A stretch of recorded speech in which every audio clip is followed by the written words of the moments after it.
Assalamualaikum warahmatullahi wabarakatuh. Alhamdulillah rabbil alamin. Wassalatu wassalamu ala alihi asrafil anbiya wal mursalin ajmain, amma ba'du. Pertama, kita panjatkan syukur pada Allah Subhanahu wa taala sehingga kita semua bisa berkumpul di majelis yang penuh berkah ini. Kita diberi kenikmatan sehat, kenikmatan iman, ya, sehingga kita bisa bersama-sama di majelis ini. Tak lupa sholawat dan salam untuk junjungan Nabi besar Muhammad SAW. Perkenalkan, nama saya Oki. Saya dari Surabaya. Saya akan sedikit bercerita. Pertama kali saya bisa bergabung di PPMI. Jadi saya tahu PPMI ini sebetulnya dari WA nyasar. Saya nggak tahu, tiba-tiba ada WA nyasar, saya baca, saya jadi kepingin tahu apa sih isinya. Seperti WA yang kebetulan mungkin bapak-bapak dan ibu semua terima kemarin. Saat itu saya lagi kebetulan sedang menjalani hijrah. Jadi setelah hiruk pikuk dunia, saya menjalani hijrah. Saya tidak bekerja lagi sama sekali. Kemudian saya dapat WA nyasar itu tadi untuk datang ke PPMI. Saya masih ingat sekali, saya kebetulan di Hotel Kampi waktu itu, di jalan apa itu namanya, Taman Apsari, betul, di jalan Taman Apsari. Bahkan ketika sampai saya ke sana, saya pun masih diuji juga. Saya sampai pengen kembali. Kendaraan saya kecelakaan waktu saya ke sana. Waktu saya berangkat pertama kali. Tapi karena jarak kecelakaannya waktu itu lebih dekat ke Hotel Kampi, saya memutuskan, masa iya sih? Cuman karena ini saya nggak balik lagi, saya mengurungkan niat untuk datang ke seminar ini. Akhirnya saya datang ke seminar. Alhamdulillah. Pertama, saya masih ragu memang. Ini jujur, saya masih ragu. Apa iya?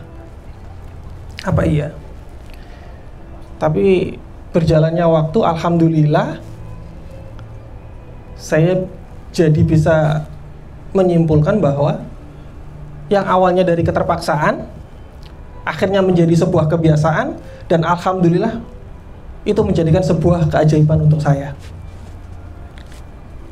Demi Allah, saya bilang di sini bahwa ini kejadian nyata. Jadi apa yang saya alami semua benar-benar saya rasakan. Jadi ada beberapa hal setelah saya mengikuti riyadhah di PPMI. Jadi beberapa keajaiban yang saya masih ingat. Seminggu setelah saya ikut, satu bulan mungkin ya dari riyadhah, saya biasa ke pengajian setiap malam Selasa dan Jumat. Saya selalu naik motor di pengajian itu, selalu di jam yang sama, pulang pun dengan jam yang sama, seperti sebuah jadi kebiasaan. Tiba-tiba satu hari istri saya bilang, hari ini jangan naik motor. Saya bilang, nggak ada hujan, nggak ada angin, ngapain? Naik mobil juga mahal bensinnya, sekarang saya nggak kerja. Saya cuma seperti itu waktu itu. Tapi ternyata istri saya tetap ngotot, sudahlah, kamu naik mobil aja hari ini, jangan naik motor. Ternyata benar, ketika saya pulang dari pengajian, di jam yang sama itu ada hujan lebat, angin. Biasanya saya kalau naik motor itu selalu di kiri jalan, tiba-tiba di kiri, di jam yang sama ketika saya pulang, ada pohon jatuh di Mer waktu itu. Saya nangis waktu itu. Ya Allah, ternyata ini jawaban dari kenapa istri saya memaksa saya waktu itu untuk naik mobil, nggak naik motor. Jadi rencana Allah benar-benar luar biasa. Itu sebulan setelah saya ikut riyadhah. Saya berjalan lagi ikut riyadhah, kembali dari keterpaksaan menjadi sebuah kebiasaan. Akhirnya saya menemukan keajaiban. Yang paling baru kemarin, bukan paling baru, beberapa waktu yang lalu, ketika saya sudah tidak bekerja, saya kepengen anak saya itu jadi hafidho. Pengen banget. Gimana caranya? Saya daftarkan ke beberapa pondok pesantren yang sudah saya list, tentunya yang terbaik saya cawang, saya daftarkan ke sana kemari. Delalah beberapa nggak diterima. Kemudian ada yang bagus tapi biayanya nggak masuk akal buat saya yang tidak bekerja waktu itu. Wih, biaya masuknya aja 40-50 juta, sedangkan saya sekarang udah nggak bekerja. Kemudian biaya bulanannya sekitar 3-4 juta. Dapat dari mana? Saya pikir, udahlah. Itu saya kenal ilmu pasrah dan ilmu ikhlas dari situ waktu itu. Sudahlah, saya punya niat, saya punya Allah. Malam saya tahajud, besok anak saya tes di salah satu pondok yang terkenal yang dimasuk dalam list saya. Itu pun juga nggak sengaja, saya daftarnya lewat internet. Ketika tes di sana, ternyata saya berpikir anak saya kayaknya kemampuannya nggak dibandingkan yang lain jauh lah, kalah lah.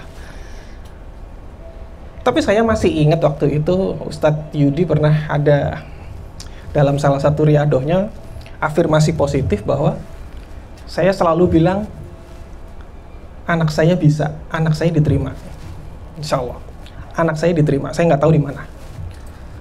Saya gabung dengan ilmu ikhlas, ilmu syukur. Sebulan berlalu, pengumuman keluar.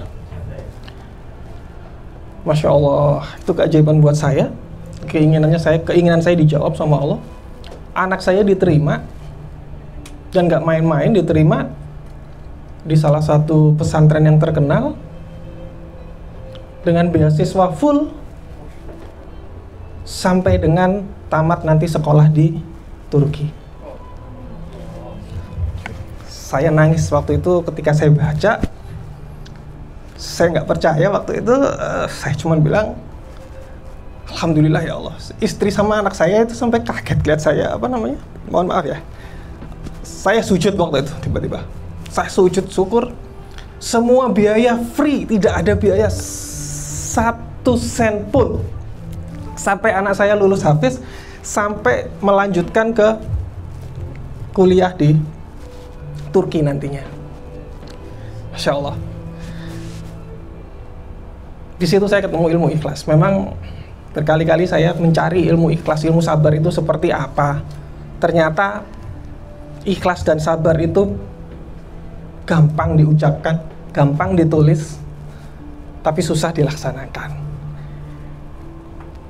Caranya seperti apa supaya kita bisa ikhlas, kita bisa sabar? Caranya adalah dengan beriadoh. Allah sudah bilang bahwa perbanyak doa, perbanyak zikir, sholat tepat waktu. Seperti apa? Di sini saya bilang di Riyadhah dibuat suatu sistem di mana dari kita bangun tidur sampai kita tidur kembali, apa yang harus kita lakukan. Masya Allah, saya baru percaya bahwa seperti Ustadz Yudi bilang, Allah akan kasih kita rezeki cash dari hal yang tidak diduga-duga, yang tidak disangka-sangka. Yang paling baru kemarin, alhamdulillah, keinginan saya untuk punya rumah tahfiz, insya Allah juga terkabul. Jadi demikian sedikit perjalanan saya sampai ke PPMI. Terima kasih. Assalamualaikum warahmatullahi wabarakatuh. Assalamualaikum warahmatullahi wabarakatuh. Di dalam Sahih Bukhari dan Muslim diriwayatkan bahwa hanya ada 3 yang akan menjadi jariah, di mana orang sudah meninggal tetapi pahala tetap mengalir. 1, orang yang bersedekah fisabilillah. 2, orang yang punya ilmu yang bermanfaat. Dan 3, anak yang soleh selalu mendoakan. Untuk itu ada kesempatan untuk kita semuanya untuk mendapatkan jariah itu. Salurkan zakat, infak, sedekah Anda untuk pembebasan tanah masjid dan pondok tahfiz di Bangun Tapan Bantul, lewat PPMI. Mandala ala khair falahu ajru mislu amilihi. Siapa yang memberikan fasilitas untuk jalan-jalan kebaikan, maka pahalanya mengalir kepada siapapun yang akan wakaf kepada PPMI. Saya Ustadz Wijayanto. Assalamualaikum warahmatullahi wabarakatuh.